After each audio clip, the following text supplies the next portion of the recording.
Olá pessoal, tudo bem com vocês? Eu sou a Kelly e hoje a gente vai falar sobre o trovadorismo. Que escola literária foi essa?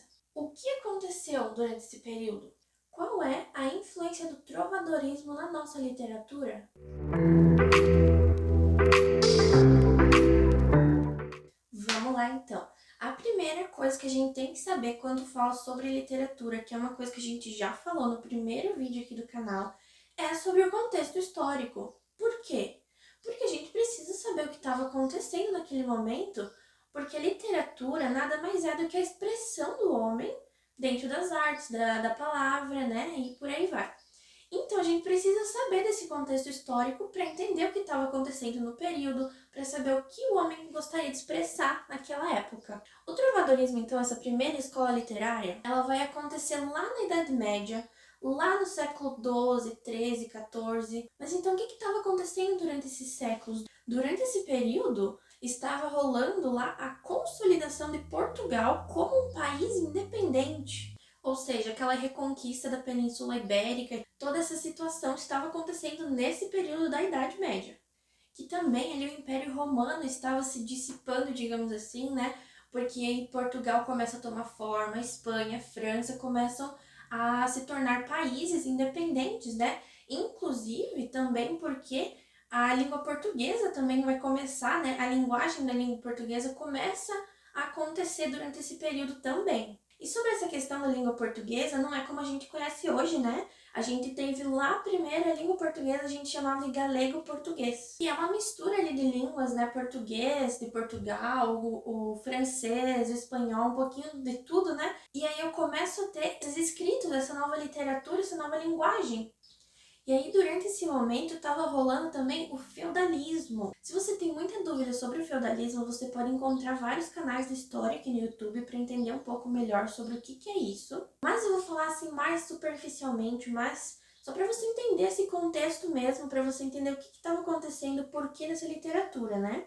E para você ter esse entendimento, junto com o feudalismo, a gente também tinha o teocentrismo, que é o quê? Que é, né, Deus no centro de tudo, é o teocentrismo. Ou seja, a Igreja Católica dominava as regiões. Ou seja, ela tinha domínio sobre a produção rural, sobre a produção cultural também, muito importante. Até devido, assim, ao conhecimento restrito da época, né? As pessoas não tinham tanto conhecimento, havia um analfabetismo muito grande. Portanto, por conta também desse analfabetismo, as poesias dessa época do trovadorismo, as cantigas trovadorescas que a gente chama, eram cantadas, elas não eram escritas. Ou seja, elas também, né, por serem cantadas, precisavam de instrumentos como a lira, a flauta, a viola.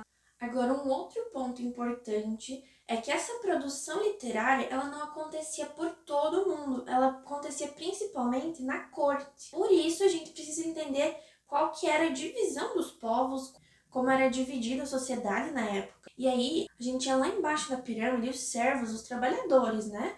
O pessoal que trabalhava. Um pouquinho acima a gente tinha a baixa nobreza. No próximo estágio, o alto clero e lá no topo, o rei. A gente pode encontrar também cantigas trovadorescas por classes aqui de baixo.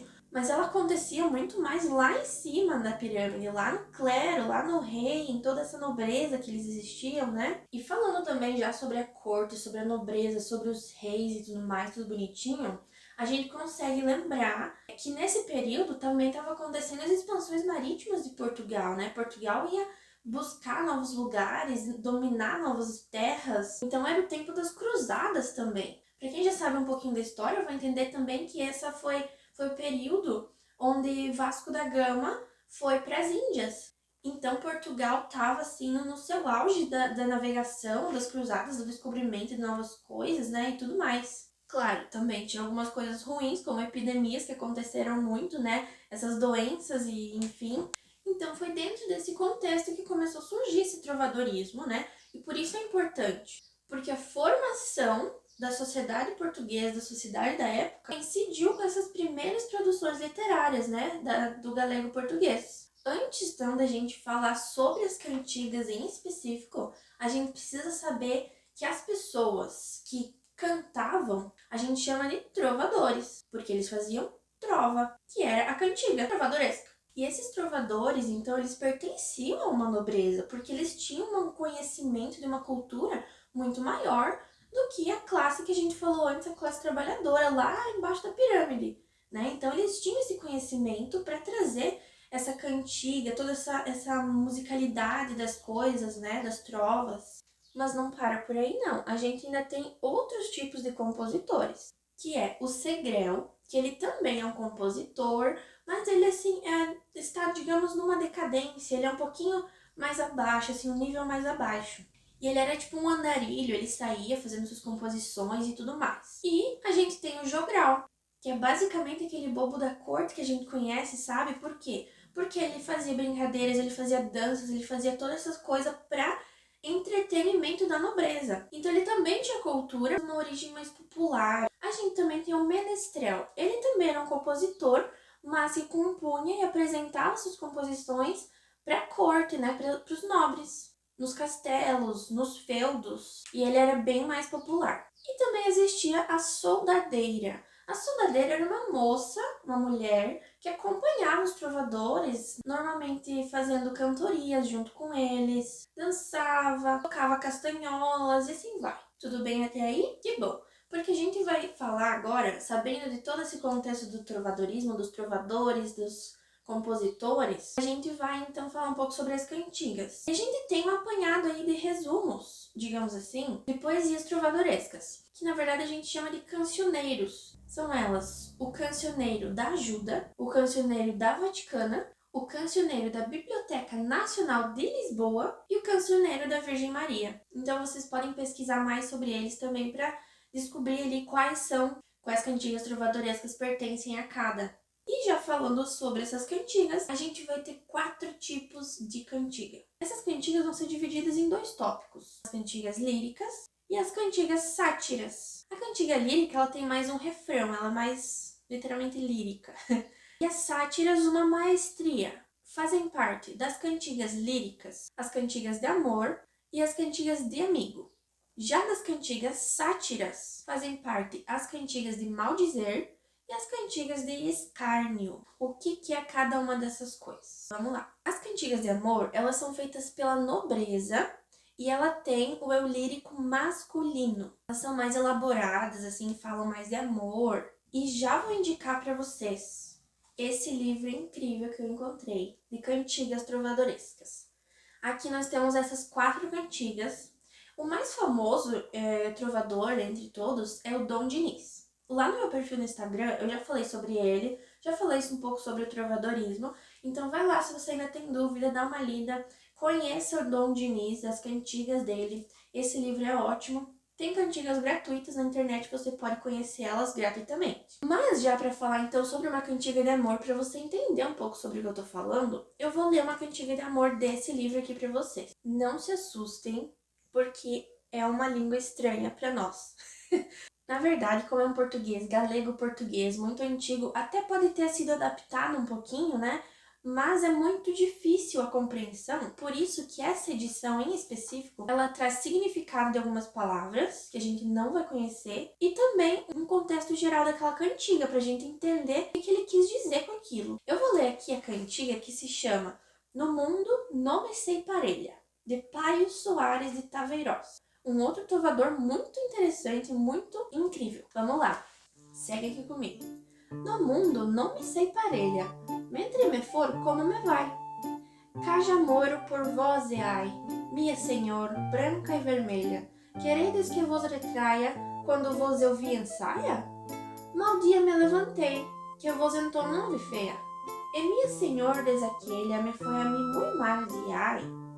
E vós, filha de Dom Pai Moniz, e bem vos semelha, da ver eu por vós garvaiar. Pois eu, minha senhor da faia, nunca de vós houve, nem hei valia do correia. Muito difícil. O que ele quer dizer com isso? Ainda bem, vou mostrar para vocês que a gente tem aqui embaixo alguns significados do que são essas palavras e um resumo geral da cantiga. Aqui ele diz que nessa cantiga o eu lírico relata o dia em que surpreendeu uma dama de pele branca e rosada, vestida com trajes mais informais, em saia. Ele rompe ainda outras regras de mesura ao revelar a filha de quem é a mulher cantada. Então aqui, como era uma coisa assim mais cantada, eles não escondiam muitas coisas, eles falavam mesmo. Ainda sobre as cantigas líricas, a gente tem as cantigas de amigo, que são um pouquinho menos elaboradas do que as cantigas de amor. E apesar do nome, isso confunde um pouco, mas apesar do nome, o eu lírico é um eu lírico feminino. Masculino, cantigas de amor. Feminino, cantigas de amigo. E nessas cantigas, o eu lírico feminino reclama da saudade que ela sente do amor, ela reclama de toda essa saudade, todo esse sentimento preso dentro dela. E eu vou ler mais um pedacinho para vocês entenderem. Dessa vez eu vou ler uma cantiga de Afonso X ou Sancho I. Isso é muito discutido dentro dessa cantiga trovadoresca, porque ninguém nunca se sabe. Na verdade, por quê? Porque naquela época não tinham muitos escritos. Como a gente falou, são cantigas cantadas. Então não tinham registros. Aí você coloca lá a sua autoria. Fui eu que escrevi. Ninguém pode dizer que não. Não existia isso. O título dessa cantiga se chama Ai eu, coitada, como vivo em gran cuidado. E a cantiga é assim. Ai eu, coitada, como vivo em gran cuidado por meu amigo que hei alongado. Mui me tarda o meu amigo na guarda. Ai eu, coitada, como vivo em grande desejo por meu amigo que tarda e não vejo. Muito me tarda o meu amigo na guarda. Então nessa cantiga a gente consegue perceber, você conseguiu perceber isso? A saudade dessa mulher, desse eu lírico feminino, porque ela não via, tanto tempo que ela não via o amado. Essas são as cantigas de amigo. Agora a gente vai sair das cantigas líricas, vai sair dessa cantiga toda bonitinha, toda amorosa, para passar para as cantigas sátiras, que são as cantigas de maldizer e de escárnio. Vamos por partes. As cantigas de maldizer são bem diretas, são explícitas. Elas não guardam palavras, porque é uma linguagem ofensiva realmente. Vocês já vão ver isso. Às vezes, assim, a maioria das vezes nessas cantigas são casos de amor envolvendo o clero. Por isso é importante a gente saber o contexto histórico, olha só. Porque os trovadores que estavam lá dentro do clero, lá participando de toda aquela coisa do rei, sabiam de muitas fofocas, vamos dizer assim. Por isso que eles colocavam isso tudo em música. Olha só que fofoqueiros. Eles vão colocar tudo isso na cantiga. Agora eu vou ler uma pra vocês, que ela é uma das mais famosas cantigas de maldizer. E ela é composta pelo Pero Garcia.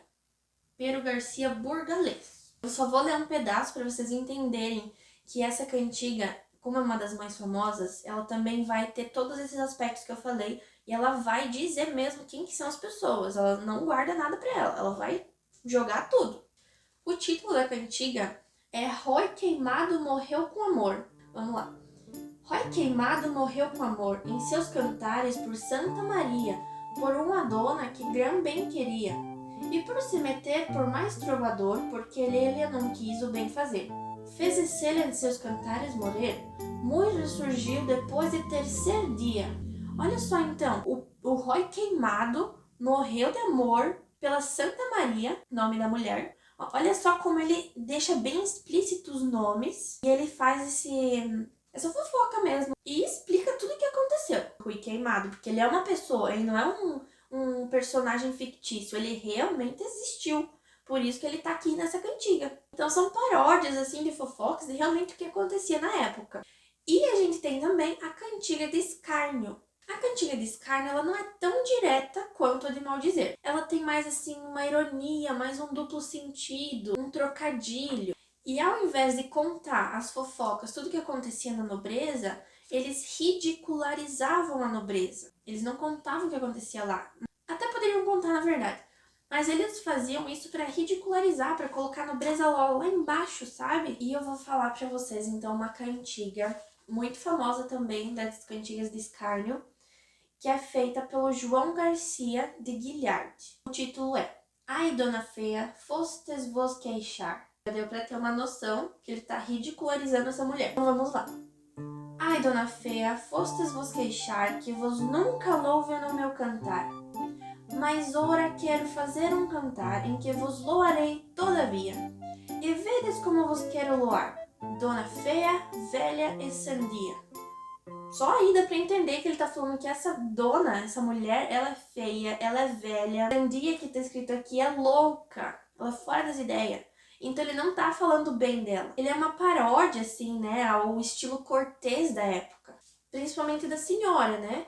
Porque como diz aqui na nossa tradução do que aconteceu da cantiga, ele fala: como a dona se queixa de nunca ter sido louvada por um trovador, o eu lírico se dispõe a louvá-la à sua maneira. Falando mal? Mas pelo menos falou. Falem bem ou falem mal, mas falem de mim.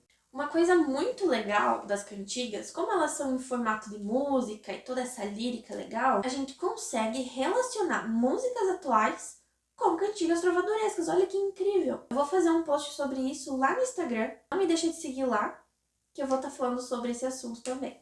E aí, conseguiu entender um pouquinho sobre o que é o trovadorismo? Eu espero ter te ajudado. Então, se eu te ajudei, deixa um like nesse vídeo, me segue aqui, compartilha com seus amigos e não deixe de me seguir lá no Instagram também. Espero ver você no próximo vídeo. Tchau!